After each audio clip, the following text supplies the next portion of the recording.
नमस्कार, मैं हूं प्रियांशा और आप देख रहे हैं न्यूज प्लस 21। आइए एक नजर डालते हैं दिन की 10 प्रमुख खबरों पर। छत्तीसगढ़ हाई कोर्ट ने केंद्रीय वन सचिव, राज्य चीफ सेक्रेटरी सहित 17 जिलों के कलेक्टर से मांगा जवाब। बिलासपुर में 96 मरीज भर्ती, इनमें ज्यादातर पिछले सप्ताह घर में करा रहे थे इलाज।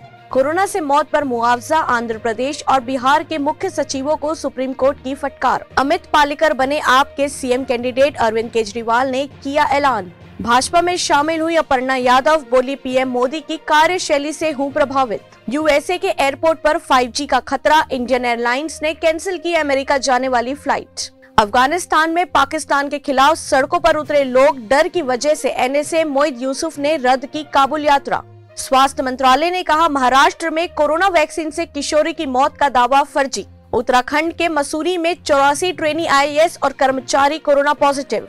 बीएसएफ ने बांग्लादेशी नागरिक को किया गिरफ्तार, 1375 किलो हिल्सा मछली की जब्त। ऐसे ही तमाम जानकारी से लगातार अपडेट रहने के लिए हमारे चैनल को लाइक और सब्सक्राइब करना ना भूलें। नोटिफिकेशन के लिए बेल आइकन जरूर दबाएं। देखते रहिए न्यूज प्लस 21, आपके हक की बात।